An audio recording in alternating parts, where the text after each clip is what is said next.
we're going to dive in with Dr. Vaughn Lawrence and answer some questions about statins. Okay, so statins are used to lower cholesterol. Right. Am I right? That is correct.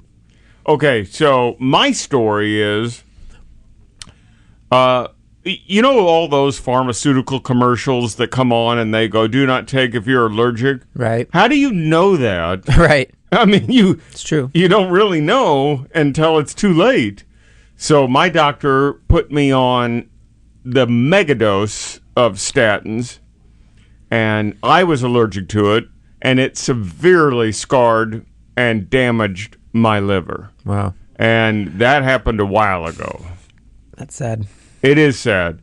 So tell me about your experience with statins. Sure. It's something I've talked about a lot. You can easily find it on my YouTube channel or on our website if you want to listen to like a whole hour-long class. What is the YouTube channel? It's just look up Spirit of Health KC. Okay, all right. Pretty much everything Spirit of Health KC, whether it's Instagram or Facebook and they're or all YouTube. logged in there? Oh yeah, there's a search bar. So there's over I don't even know 1,000 videos. So if you just typed in cholesterol or statin, all right, all right. They would pop up. All right. Because it's hard to touch this subject in 20 minutes, right? It's a big topic. It is. So let me just start with statistics real quick. Over a 5-year period from 2019 to 2024, there were 1.35 billion with a B billion statin prescriptions. Oh.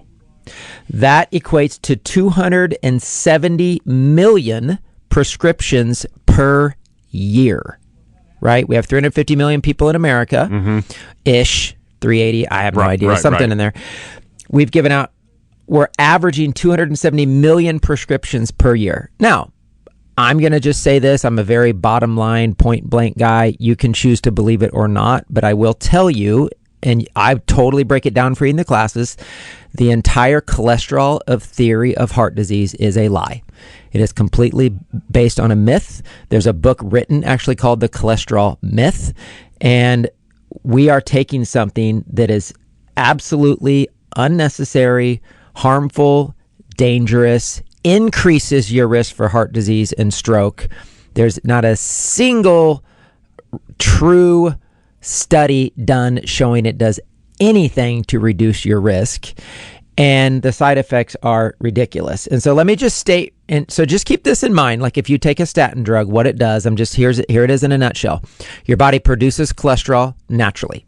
Correct. In the liver, which means it's something God created in our bodies on purpose because we need it, right? We make it every single day. So what I'm going to do is I'm going to give you just a short list of 10 things, and these are 10 things that cholesterol does. So what I want you to keep in mind is when I list these 10 things, keep in mind that when you're on a statin drug, which a third of America is, you're stopping the function of every single one of these things I'm about to read, right? All right. So you take a statin drug, you're stopping what cholesterol does. Cholesterol builds your cell membranes. It forms the insulation covering of your nerves or the myelin. Think diseases like MS and things like this. This is what covers and protects your nerve endings. It makes all your steroid hormones. Cholesterol is the starting material for all steroid hormones. So in other words, if you don't have cholesterol, you can't make estrogen, progesterone, testosterone, DHEA. Do we have a hormone epidemic in our country? Absolutely. Vitamin D. The body produces vitamin D from the sun, but it has to have cholesterol to convert the vitamin D in your body. Another chronic deficiency. Oh, stay out of the sun. It's dangerous for you. Take a statin drug. You're going to get heart disease, right? And here we are chronically deficient in vitamin D, probably the most important vitamin for our immune system. It's actually a hormone. It's not even a vitamin. Number 5, it makes bile acid. Okay, so bile acid is critically crucial for digestion. So you're going to have digestive problems if you take a statin drug because you're going to stop bile production. It supports brain function. It helps form synapses, communicate between your neurons. It helps with learning and memory and proper brain development. Why do they call, so you might not know this, but there's some nicknames I know of statin drugs, and they're the mind eraser and the memory zapper. That's what we call them because of what I just said. It's so crucially important for brain function. It helps repair tissues. So wound healing, tissue regeneration, cell growth. It supports immune function. It's the structure and function of immune cell membranes are formed off of cholesterol. It aids in fetal development, right? So your babies being formed in the womb, organ formation, brain development, hormone production, cellular growth for babies. And it helps transport fats through your system. So that's just 10 things cholesterol does. What does statin drugs do? Turns off the enzyme to your natural cholesterol production. So yes, it lowers cholesterol, but that's why it has a bazillion side effects. So what I would encourage you to do is research the truth, read the books, watch the documentaries, watch my videos, and come to the conclusion if it's actually true that cholesterol, number one, has anything to do with heart disease, which it doesn't. And number two, if taking a statin drug has any shred of evidence of reducing or preventing heart disease risk, heart attack, or stroke, because the truth is it doesn't. All right, let's break this down now. When you go in and get your cholesterol tested, and your cholesterol, mine was over 300, about 350, and they said that my LDLs were way too high. So if you take a cholesterol when you get tested, yes, you have the LDLs, you have the HDLs, correct, and you have the electrolytes, total cholesterol. Or no, the VLDL, very low density lipoprotein. It's on triglycerides. Triglycerides. Okay. Okay, so you've got the 3 right there that they test for. Right. Now, if your LDLs, they say that's the bad cholesterol. Okay. Is that true? It's not true. Okay. Okay. It's a transport system. So there's fats being shuttled in, and there's fats being shuttled out. So when the fats being shuttled out, they're used up, that need to be eliminated from the body, are building up. They call that the quote unquote bad. There's no real such thing as good or bad cholesterol, but it does show that there's an accumulation of fats and cholesterol that needs to be eliminated from the system. How do they do that? It's the job of the liver. Okay, so what do we do if we have, in your opinion, what do we do if I have high cholesterol? I don't now. Depends on your definition of high cholesterol. We consider over 400. Yes, I would say that's high. I consider cholesterol high when it's over 275. Okay. Right? Mm-hmm. Doctors are going to try to put you on a statin drug if it's 200, right? Which is absolutely ridiculous. Right. So here's how I would explain it. Hopefully this makes sense to people. High cholesterol is a downstream problem. Okay. I just had a whole conversation with a lady yesterday about her thyroid. I found thyroid problems to be downstream problems. So in other words, I don't treat thyroid anymore.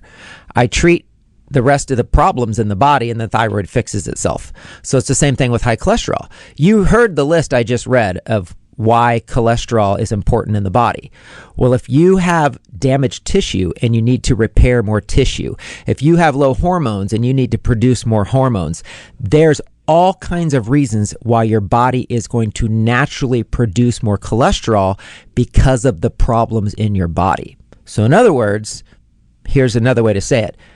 If your cholesterol is high, there's a reason for it. And it's a necessary reason, and it's an important reason, because God doesn't make mistakes when he made your body. And if your body's choosing to make more cholesterol, then it's because it needs more cholesterol for those 10 functions I just listed. So if any of those things are problematic, like you have chronic inflammation and systemic disease and infection and low vitamin D, whatever all the problems are that people have, that's why the cholesterol's high. That's why it's high, because it's a downstream effect of other problems in the body. So in other words, I do not treat cholesterol. I work on people's liver. I help them detox. That's what the cause would be, right? Correct. Yes. Change diet. Basically, you just work on the person's health. The cholesterol fixes itself. I don't, oh, hey, take this for your cholesterol. Hey, do this for your cholesterol. You don't need to do any of that. You need to fix the other problems in the body, and then the cholesterol fixes itself, because the cholesterol is high for a reason, and it's a downstream problem. After they found out I was allergic and that it really did damage my liver. Yeah. They took me off of it. The doctor no longer works there. Yikes. So That tells you something. yeah, it tells you something. Yeah, so I've been eating so well and everything, and now I'm not on. They put me on Repatha then, which is not a statin, and now my cholesterol is really low, which I don't even take the Repatha anymore. I haven't for years. I've just been eating really well. And you fixed your cholesterol yourself. Yeah. By changing your diet. Yes. And because it's a downstream problem. Yes. Right. And anybody else can do that. Anybody listening to this, you don't want to take a drug that stops your hormone production, stops your vitamin D production, stops your brain function, stops your muscle function. I mean, it's a nightmare. It should not exist. And so I just really, really implore and I know people listening to this are on statin drugs, because a third of America is on statin drugs. Of course. So you need to really heed this, and you have to understand that, one, the medical system's very, very deceptive. They're trying to sell products that you don't need, and you need to research it. You really, really need to look into this. I'll tell you my joke, and I've said this for years and years and years, because I really do have a heart to take people off of medications, and not every medication you can just stop cold turkey, right? If somebody had high blood pressure, or they were on an antidepressant or other things, I would be like, hey, let's work on this slowly over the next few months. Well, here's my joke with statin drugs. If you stop your statin drug tomorrow, the number one side effect that you will experience is you will immediately start to feel better. I thought they tell you never to stop. Right. Because they have no idea of everything I'm sharing, that it has nothing to do with heart disease. So my point is that if you stop your statin drug, you will tomorrow start to feel better. Let me ask you, so the reason that they say your cholesterol is high, your LDLs are too high, your triglycerides, we got to boost your HDLs, lower your LDLs, you need to take this. And they say because the fat that the cholesterol is carrying right through your body can build up in the arteries. So what I look at is triglycerides. Okay. All triglycerides are fats in your blood. Tri means 3. It's a 3 fatty molecule. It's a triglyceride. That's a problem when you're eating bad diet, processed foods, too much junk food. You have too much fat in your diet, too much bad fat in your diet, like seed oils and stuff like that. Look at triglycerides. Everybody I see, I don't look at their cholesterol unless, like I said, it's extremely high, like over 300. But I look at their triglycerides, and I try to get their triglycerides under 100. And if you get your triglycerides under 100, you will fix your fat problem. You're helping your liver out, and that'll actually start to help correct your blood sugar insulin problems too. Would you, I don't know, recommend a liver detox like you said? 100%. At least liver support. Okay. Yeah, I mean, we got great liver formulas at the office, at the retail store. So, go get on some good liver support. We got a liver tea. We got capsules. We got all kinds of good liver stuff. And just change your diet. Stop eating processed foods and fast food and junk food and seed oils. And we all know that stuff's bad for us. Seed oils like canola oil, seed. Corn oil, like all the stuff they fry, fried foods. Fried oils, sunflower oil. Like if you look at packaged foods, you'll see all these seed oils all over the place. Before the show started, I told Dr. Vaughn that I really wanted a burger for tonight. Now I don't. There's nothing wrong with red meat. Oh, I know. The red meat's not the problem. And I told you I wasn't going to get fast food. Eggs and are not the problem. Any steakhouse sells great burgers. Don't go to fast food. Go to a steakhouse. Yeah. Get something decent. Yeah. But I do want to make that point. Eggs, red meat, they are not the problem. We're told, those cause heart disease, blah, blah. I mean, really? Like, we've been eating those things for 7,000 years? We in the first medically documented case of myocardial infarction was, and you know what a myocardial infarction is? Not at all. That's a heart attack. Okay. First documented in the literature was like 1915. Okay? So the first? The first. So people were not dying of heart attacks. It didn't exist. So trust me, it wasn't red meat and eggs causing heart attacks. That's another lie. Wow. Yeah, look it up. Oh, no, I agree with you. I know eggs are good for you. Oh, I mean, absolutely. They're like a before they were superfood, saying, man. Don't eat the yolk. Oh, It has raise too your much cholesterol. Well, Oh, yeah. it doesn't. What a joke. That's all been debunked. Right. So remember, like, I know I'm extreme and I can be sarcastic at times, but the reality is, the sad reality is, most of what you hear that's mainstream, you can know that most likely the opposite is true. Serious risks of taking statins. Yeah. They severe muscle damage. Yeah. It can really cause extreme inflammation in the body. Right. These are severe risks of the drug, and it can also, it says here, it can also harm the kidneys. Mm-hmm. Yeah, right. That's Any just one. pharmaceutical. I mean, I don't know. Some are worse than others, but all pharmaceuticals are going to be toxic to the liver and the kidneys both. Type 2 diabetes. Mm-hmm. Not good. Not good. Not good. And if you get type 2, you can correct it, right? Yeah, type 2 honestly is, it's pretty easy to correct. It really is. I've seen it. Lose weight and eat dozens well, of times. right? Yeah, it's really not hard. Type 1, that's a totally different animal. But type 2 is very adult, quote unquote, adult onset diabetes. Type 2 is very easy to reverse. All right. Now, if I was to go into your store and I was looking around for one of the, and I know you have a very educated staff out there, so they can help you and point you in the right direction. If somebody has high cholesterol and they don't want to be on statins, right? Talk to your doctor first. I don't know. No, your doctor's probably not going to help you with it. But, if the numbers get down, the numbers don't lie. So I'd like to believe a good doctor would get you off of the medication if you don't need it, right? A good doctor should only give you a medication if they think you need it. Of course, nobody needs a statin drug, but they're not educated in that department.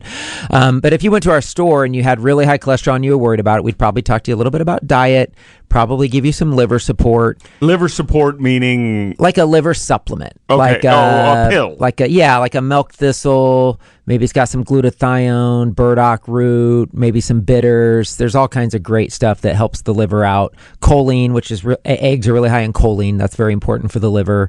And then there is an herb called bergamot, and so we do have a product called Bergamot BPF. And somebody's really like, hey, I want to get my cholesterol down and show my doctor. We will put them on Bergamot BPF, we do have a product called Cholesterol Blocker, and we do have one called Bergamot BPF. So we do have like two cholesterol specific formulas. It's just, again, they're not really that necessary.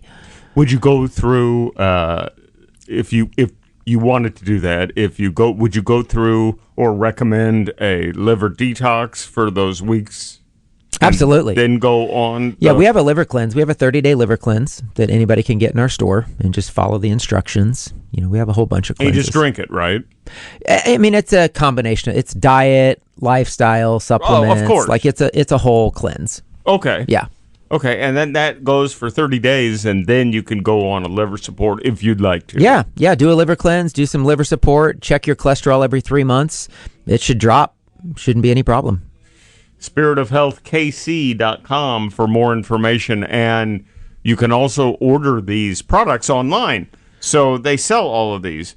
Now, some of these other risk factors and increased problems with statins are taking high doses, which is what happened to me. And then drug interactions. Do they check for that? No, they don't. And it's... If you're on 4 pills a day and then you go on statins, they could interfere. Yeah, they could. There's all kinds of interactions and contraindications, but this is just experience in working with thousands of people that are on medications. Is the doctors don't check. Literally, they just give you one drug after another. They're not checking interactions or anything like that. You're the one calling, going, "Hey, I'm having this interaction. I'm having this pain. I'm having this headache. I'm having this problem. What can I do?" And then they might do something. They might not. My mom's an example where they put her on a blood pressure med, then a second, then a third, then the fourth. They just kept adding them. They weren't like even trying to evaluate what really works or not. It's just madness out there. And this article says. This was from What's the Problem with Statins, but it says that things like antifungal medication or antibiotics can severely, in conjunction with a statin, can severely do damage to the body. Yeah. And how many people are on antibiotics? Yeah, I mean, at least with those, they're usually short term, but same thing. They're on a statin drug. A third of America's on a statin drug. You have an infection, you go in and get an antibiotic. Are they checking? Are they asking? Are they telling you how to take the different medications at different times? Not that I ever hear. I know. It's just like throwing you to the wolves. Like, hey, just whatever. It's and try to give you one thing to take care of the other thing. Right. And then you're on another drug. Yep. So it just keeps snowballing. No, I agree with you. And the only reason that I can say that with confidence is because I've gone through it and I've experienced it in my life. So I know it can happen. Yep. If it can happen to me, it can happen to anybody. Although I have a doctor for every organ in my body. It's not the greatest thing. But especially women that are pregnant or breastfeeding, do not take a statin. No, because it's crucial for fetal development. Your baby's not going to grow and develop properly. Wouldn't a doctor know that? You would think so. That's what makes me so angry sometimes. But they don't learn it in school. If they don't learn it in school, then they actually have to look it up and research it for themselves. And so are doctors researching these things for themselves? Are they warning their clients about these things before they recommend these things? Are they talking to their patients? Are they giving them informed consent? I would say for the most part, no. It's just unbelievable. It is. It really is. And we wonder why America and the world is losing trust in the modern medical industry. I mean, yeah. And the poor child. Oh, I mean, you're know. breastfeeding. That's going into your... You are what you eat, right? Right. And you are what you take, including your pharmaceutical drugs. They affect physiology, and not in a good way. All right, on that note, we're going to take a quick break. And when we get back, we're going to answer some of your questions with Dr. Vaughn Lawrence and Spirit of Health. We'll be right back. It's spiritofhealthkc.com for more information and to order any of the products we've been talking about online. Plus, you could just stop by their store. It's not far. Now, when I go out there, I take the back roads. So I go up and connect to 129 and then right into Main Street. That's how I go. You can always get on there, Highway 49. Easy access from 435, 470. Am I right? Yep. Now we're like 30 seconds from the Grandview Triangle, right? Right. So. Okay. Now, so just go there, and you could talk to some of the people that work there, which are very, very well educated. Now, I'm going to answer some of your questions that we had. Dr. Vaughn comes on a couple of times a month, usually every other week, unless we run into a problem or something. Yep. So I have some old questions that we didn't get to last time, and I've got some new ones. I want to start out with a new one. This just came over. And it kind of caught me. I have not verified this or fact-checked this. She wrote in, and now you can correct me, but the cyclospora, the parasite, is now detected in 45 states with over 18,000 hospitalizations. That's just people going to the hospital, not people that get the symptoms and just ride it out. Right. Last week, there was 78. That's over a 100% increase in 1 week and growing rapidly. Chlorine, bleach, freezing, vegetable cleaners don't work on the parasite. If I want to keep my family safe, should we just eat canned vegetables and fruits? Yeah. Unless you have a garden. Yeah, I mean, well, these kind of things come from contamination. So it comes from human feces, right? Yeah, I mean, contaminated water. Like we don't know maybe where it came from, right? Or maybe an animal or something unclean for sure, right? So we kind of know the foods that are involved. So I guess I'll tell you how I think of it as our family, but obviously you can do what you want, but it's like. Yes, it's a thing that's happening. I think the news blows it up, Like, let's think about it this way. If you just lived in your community and you didn't have news, would you even know there's a problem? No. Like, I don't know a single person that's been sick from this personally. Not one. Like, we have 18,000 hospitalizations. Over 350 million people live in this country. Right. That's extremely low. Right. So is this is this an epidemic? Is this something to be scared of? Is this, No. these things come and go, right? Remember the listeria lettuce thing, Yes. with, whatever. I don't want to say what restaurant. But I would say on this, so the way I'm looking at it is I'm not worrying about it. Okay, because I don't know a single person that's been sick of this. I've heard of this. We created a protocol for it for people because people have come into the store and asked about it. And so we could refer people to the store because we do have it's a protozoan parasite, and we do have a parasite protocol for it that you could just take if you wanted to just prevent it. Or Is you it could spread? Well, yeah. I mean, to other vegetables? Yeah. No. So that's what I was going to say is if you do want to avoid something, we know what foods are affected. Now, we can't know if you go from one grocery store to another, which one might have it, right? There's no way to know that. Right. But we know lettuce, right? Mm-hmm. Leafy greens, cilantro and basil, snow peas, and raspberries. Like, those are the main foods. So, no, you don't have to avoid all fruits and vegetables. You don't have to avoid watermelon and bananas. And, there's not even a single known case that's related to any other foods. It's really just these few foods. And, again, I would say it's pretty minor on a grand scale, right, of a country of 380 million people to have 18,000 cases. I don't know if the news is just desperate for something to talk about or if they just want to scare people and freak people out. I don't know. I think I said this on the last show. I would go back to you should have things in your medicine cabinet to treat you and your family if you have any kind of problem. Right? So if any of our kids got food poisoning or they got sick or they got XYZ, well, we have everything in our cabinet to take care of that. So we don't worry about these things. But most people don't, right? Because they're trained that if they have a problem, they go to the guy in the white lab coat, right, to give them a solution. And that, I think, is the problem. We need to be educated at home. And I would think that the basil that I grow in my garden. Oh, yeah, you don't have to worry about your fine. own. Absolutely. This is contamination from large factory farms. Now, I don't know in this case. I haven't gone down the rabbit hole on it because I don't think it's that big of a deal. But I remember the listeria breakout on the lettuce. That was from contaminated pig farms. And the waste from those pig farms got into the lettuce at these large lettuce producers and infected it with this bacteria. And then it got spread to the stores. So a lot of these types of outbreaks and infections are from unclean practices by these large factory farms.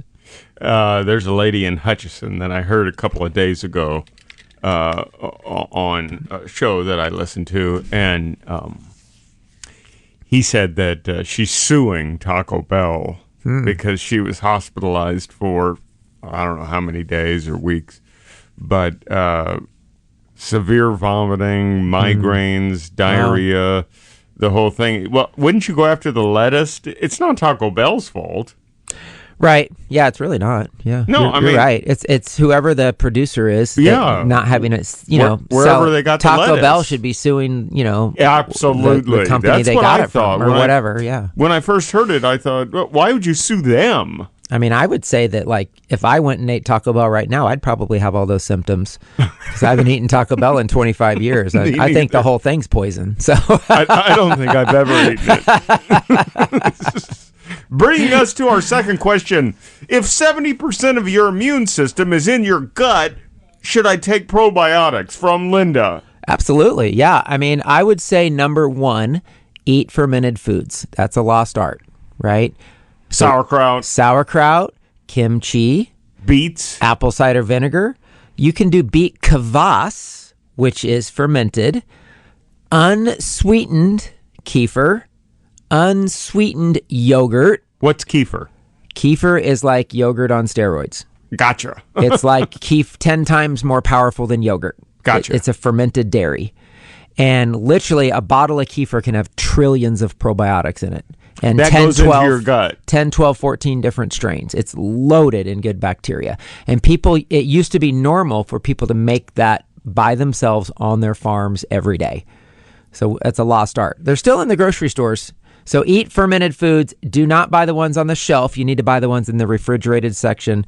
Get a wide variety of them. Eat a little bit with every meal. We eat fermented foods every single day. When you brought that up last time on the show, I saw I get my sauerkraut now. Yeah. And I make the turkey, so it's a turkey Reuben, basically. Oh, right. With the sauerkraut on it? With the sauerkraut on it. You just changed your sauerkraut? I did. I changed it to the refrigerated sauerkraut.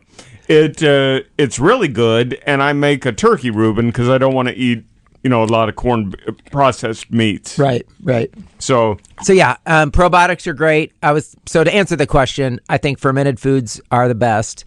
A great probiotic is fine. We have lots of ones in the stores that are general ones. You have them in there. Yeah, I can lab test and do what's called a gut zoomer and tell you exactly what probiotics you're low in or missing. How do they do that? It's just a stool test. It's a lab test you order, and it'll tell you everything about your gut health and your bacteria and what probiotics you're low in and all that. So, which is surprising. That is that true? 70% of your immune system is in your gut, if not more. Yeah, that's the majority of your immunity comes from your gut.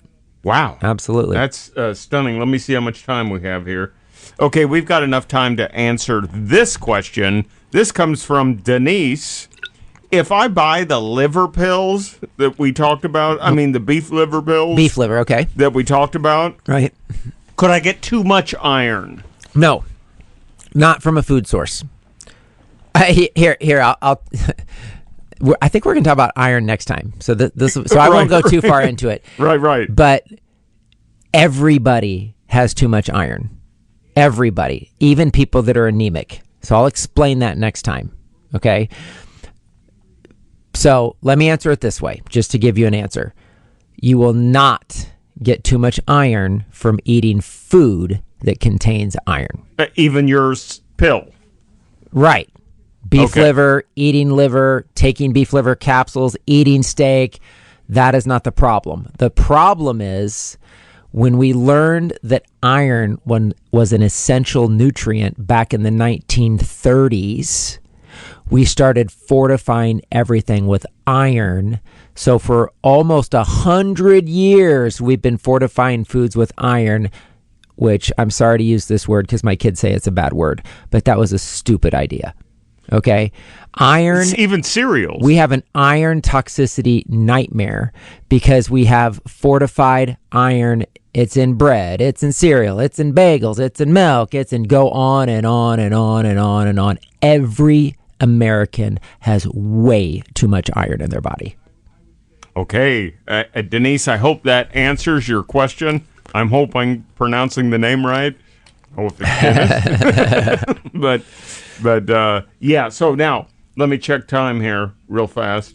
Okay, we've got about a minute left. When we come back, I want to talk, I want to answer a couple more of these questions the best I can do, but I would really want to ask this question when we get back is about ticks, which we talked about a couple of weeks, or maybe a month ago. Cool. And this question came over last week, so I want to answer that. Okay. We'll be right back after these messages. If you want to talk to somebody, just give them a call. 816-492-5648. Spirit of Health. Now, I'm going to get back to some of the questions. We don't have a whole lot of time, but this one, this came from Danny M. I have 2 children. They went outside to play one afternoon.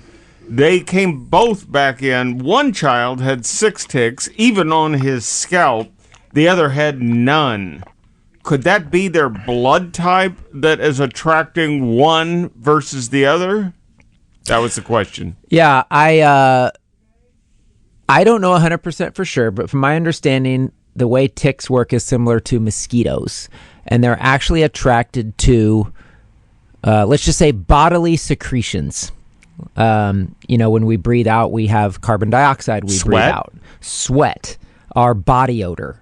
So those are the things that's going to attract more ticks or mosquitoes is the smell of your sweat. I even heard sweat between your toes specifically, something about that. If you're out of your breath, there's a lot of carbon dioxide. They're going to be attracted to you real quick. But I think like sweat specifically, like this scent that they pick up from sweat is very attractive to those types of. So I'm guessing, I don't know, this person could check for themselves, but does that same child get bit more by mosquitoes than the other child? Right? Interesting. So I think it's the same type of thing. Interesting. Yeah. Interesting. I don't have a lot of mosquito problems. Yeah. That's just me, though. But I know my brother has tons. Yeah. I've heard you can take, B vitamins, you can take garlic. Like there's some things you can take that help, repel them or you'll have less problems. What's the candle you can use? Oh, citronella. Yeah. Does it work? Yeah, it works. Yeah, like if you got to light a lot of them. Got to have them surrounding you. Mosquitoes do like me too, so I don't know. They do? Yeah. Well, I guess you're in luck if you're an alcoholic. Right. Because they don't want to touch that. That's probably true. Okay, next question. What causes a lot of phlegm in the throat, and what can I do about it? Comes from Margie. Okay, yeah, so it could be different things. I think the first thing I'm thinking of is a diet that creates mucus, right? So people have a system that removes waste and toxins from their body, and that main system is called the lymphatic system. Okay. So when the lymphatic system is clogged up or congested, you're going to produce phlegm. So think about it like you're sick, right? You're sick and you're blowing your nose, you're snotty, you got all this phlegm coming out, right? Right. Well, that's because your body's trying to clear out a toxin or an infection or something like that. And again, the system that clears that waste out is called the lymphatic system. So I think people are eating a lot of sugar, breads, processed carbohydrates, high fat diets, high sugar diets. And I'm not saying this person is, but if you eat a lot of mucus forming foods, they call it mucus forming foods because it's really just foods that the body's like, oh, this is excessively clogging to my system. I need to get rid of it. And so it's going to create mucus as your body tries to rid yourself of it. I'd say the number one probably mucus forming food is dairy. So a lot of people, they eat dairy and they get phlegm, they get congestion, they get mucusy. So I'd say dairy, and then number two would be like carbohydrates. So I guess my challenge to you, or my recommendation, I guess I should say to you, is try eating animal protein, vegetables, and fruit. And that's it. Stop all the dairy, the carbs, the sugar, cut everything else out. Just eat quality animal protein, fruits and vegetables, and tell me if you have a phlegm problem, because you probably won't. Oh, no cleansing required? Nope, no cleansing required. Just cut out the mucus-forming foods. Now, we're not saying that if you want to go out and get a piece of pizza, that's not going to hurt you once in a while. Just Maybe don't not. do it excessively. Right, but what? So you'll hear. So this is what I see. People clean up their diets. They start feeling better. They have more energy. Oh my gosh, this is great. And then they go out and eat pizza, and guess what? They get sick. They get sick. They feel like poo-poo. Yeah. I mean, the first time my kids had a s'more, right? They were at a party. The kids were all having s'mores. Daddy, can we have a s'more? Because we always say no, right? We're like, yeah, sure, you can have a s'more. My daughter threw up for 2 straight days.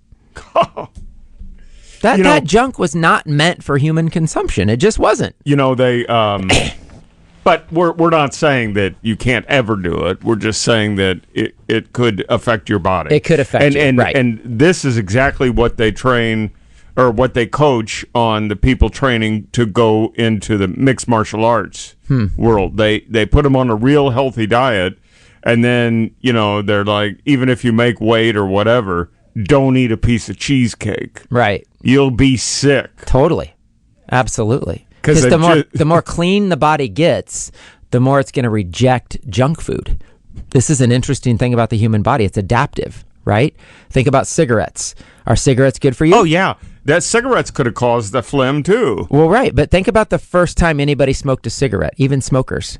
They were coughing, hacking, their lungs were exploding. Yeah. They thought they were going to die. Horrible. But you keep doing it, and what happens? The body adapts to the poisoning. Reminds right? me of Smokey and the Bandit when Sally Field was smoking, and she just kept hacking and coughing. Oh my gosh, I love he that goes, movie. You know, you should just give that habit up. And she goes, but I enjoy it so much. That's funny. Okay, next question. If we have time here, we're running short, so I'll get to this one. This is the last one I can get to. This comes from Bruce. What causes the skin to thin, and what can I do about it? For example, every time I bump into a door or a wall, it causes a major bruise or red spots on my body. Yeah, that's a great question. Your blood's getting weak and your blood's getting sick. So I would just go back to, I would high dose the crucially important things. Like? Vitamin C. Okay. And I mean, I would take ridiculous amounts of vitamin C. And you have an awesome one, 5,000 milligrams in the powder. The sufficiency is really high. There's a liposomal vitamin C. I mean, I have people I put on 3 different vitamin Cs. I'm like, okay, you need liposomal vitamin C, and you need sufficiency, and you need our Beyond Vitamin C powder. So I would recommend 8,000 milligrams a day of vitamin C. I would recommend a high protein diet. You cannot repair tissue properly and build tissue properly without protein. So collagen, right? So collagen peptides. Yep, you can take collagen. You can take collagen peptides, right? We started selling peptides recently. BPC. There's a couple good peptides specifically for collagen repair. Eating fish is very good for that. Eating eggs is very good for that. So a high protein diet. Lots of vitamin C, lots of collagen, maybe do some bone broth. Those are probably the basics of what you need to start, healing and repairing your blood and your skin.